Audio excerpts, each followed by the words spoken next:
Elisa and I am the Scrappy Wife behind ScrappyWife.com, and today I have an organizing video for you. I am going to be organizing my thin metal dies, which I don't have a ton of metal dies in my collection, but right now they are all in this bin, and it's kind of a hodgepodge of their original packaging. And some of them are torn, like when I have used them a lot, like this one, and they're all falling out of the packaging. I have this tin full of alpha dies, some Tim Holtz. They're just kind of all mixed up. And I have them in this big tin, and because they're in here, I tend to not think of them. So my new plan is to put them in a bin and organize them over here in a new craft cart that I had for my room to hold my sewing machine. And I thought I would bring you guys along as I was working on it and let you know what my plan was. So let's go. Okay, so here is my plan. I ordered these magnetic vent covers from Amazon. I will link them below. These were the cheapest ones that I could find. I think they were like $19, $20, something like that. And I am planning on cutting them to fit into the Avery L storage pockets. So I'm hoping that I will then be able to put the dies on the covers and that it will all be stored. So let's see how they cut. Okay, so I'm going to use my Fiskars paper cutter here, and I'm cutting them down. Now, this one is 15.5 inches long, and normally I would cut this to 5.5 inches to fit nicely in here, but because I want to be a little bit thrifty and just reuse or get as much out of it as possible, I'm going to cut it to just over 5 inches that way, and then 7 inches the other way. I apologize for the shaking. It does take some effort. It is a pretty thick material, so it takes a little bit of muscle to push it through and get it cut. I'm saving all of my little tidbits because if you're like me, then you use all of the little pieces. So I have those. I'll stack these and then I'll go ahead and cut the rest. It definitely took a little bit of muscle, but I'm really happy that my trimmer worked for this. Another option would be to use a craft knife and a straight edge to make sure that you got a clean cut, but this worked really well in order to fit those envelopes perfectly, and I already had the envelopes on hand, which was a plus. So now I can go through the process of getting my dies organized. We'll start with this scrapbook.com die set right here.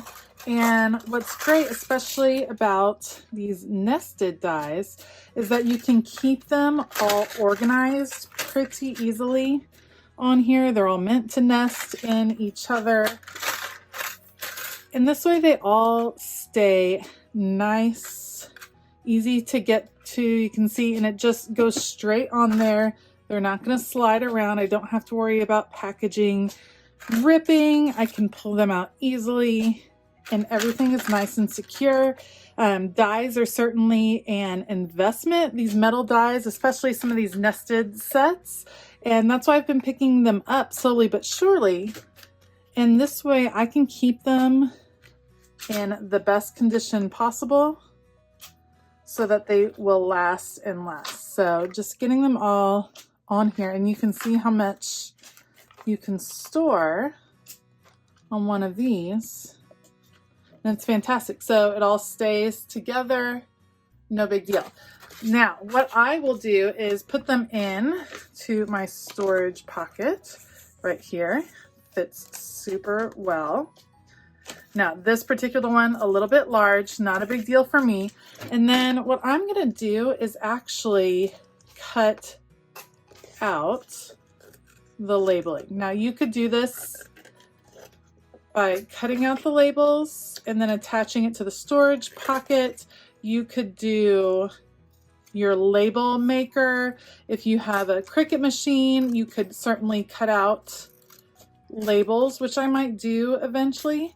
I'm gonna do this for now for some of these when I already have them labeled, because I can just adhere it to the top right here and really easily see what goes in here. So just adding some adhesive here on the back, whatever adhesive you have on hand, and then adding it right here. Now it's nice and clear what I have.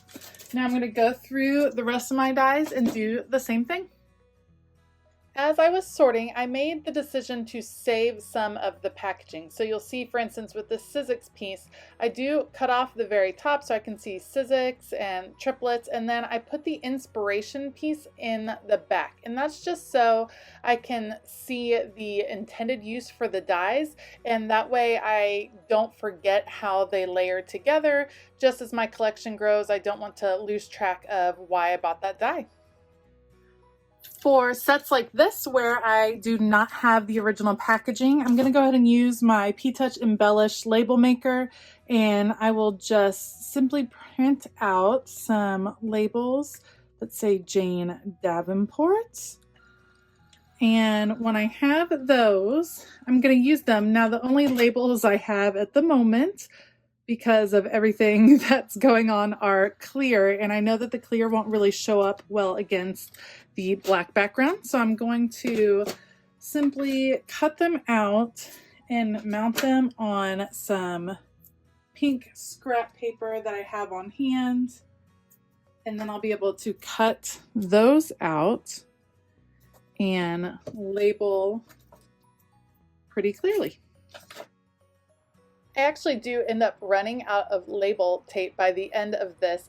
It's one of those deals with quarantine. You just start to run out of certain supplies, and I don't have them on hand. So I like that you can put dies on the front and the back of these sheets. That way these larger die sets, I can still have them spaced out. I don't have to take up 2 full sheets, so that makes it really easy. And again, you can see that I'm keeping the inspiration pieces for the back just so that I can see how it was used on the packaging. This one has not even been used. I bought it at Christmas time or before Christmas, and then it's one of those pieces that I completely forgot about, and I'm super excited to pull it out for this year. I'm also super excited to be emptying this tin because I happen to love this peppermint bark tin, and I plan on using it to store some Christmas die cuts and Christmas accessories that I will use in my December daily album. So I was able to fit this entire alphabet from Tim Holtz and Sizzix on that sheet, which worked out great. Some of this felt a little bit like Tetris, trying to make it all fit on the page.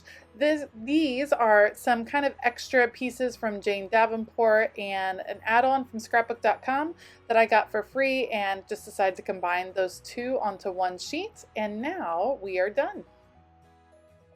All right, now that I have all of my dies stored in these pockets, I'm gonna sort them by maker or brand. So these are all Tim Holtz sugar cookies. Like I said, I don't have a lot, so it's not a big deal right now, but it will be eventually. This is all Tim Holtz, Coco and Reno. These are Jane Davenport, Tim Holtz again, obviously one of my favorites. We'll put some Sizzix, and then scrapbook.com. So 6 different groupings. What I'm going to do is take some cardstock, simply cut it in half, and use these as my dividers when I go to store my dies. I will be honest, handwritten labels are not my jam, and so I will most likely go back and change these up either with my Cricut or when I get more label paper in from Amazon. But this works for now because at some point you just want to really finish a project, and this is when I was recording this kind of towards the end of the day before dinner, and I just wanted to make sure it was done and sorted, and I really dislike leaving projects halfway done sitting out on my desk. So this was the solution for the moment, and it worked just fine getting all of those clearly labeled. All right, they're sorted, labeled, ready to go in to my bin. This is a kitchen storage bin that I actually picked up at Target. I will make sure to link it down below. it fits this size of storage pocket really well. I use it for my stamps and now for my dies so that they will all coordinate, and I can switch them in and out if need be. So all of them are in here. I can easily flip through them just to see what's in there, and it will fit in my storage cart. Let me show you. Okay, so as you can see, for me and my amount of dies, this actually worked really well. I have the storage bin right in here. It will certainly fit another one as the collection grows. All of my dies right here where I can flip through them and easily see what I'm looking for. And then all of the die cutting pieces back here, the plates and things like that. So I can actually pull out this whole bin, bring it over to my desk, and then I'll be ready to flip through. Okay. So it's all done. I hope this goes to show you, even if you only have a few of one type of supply, it is well worth it to go ahead and organize what you have, because it's going to go a long way in helping as your collection grows, which they tend to do, as we all know as crafters. And that way you are already set up for success. You can easily access your supplies, and the more you can see them, the more you will use them. If you enjoyed this video, please consider giving it a thumbs up and consider hitting that subscribe button as well as the bell notification button. I have links to all the supplies that I use down below, as well as a link to sign up for my email newsletter, which goes out every couple of weeks with organization tips and all kinds of crafty talk. So check it out. I hope that you have a fabulous day, and as always, keep it creative.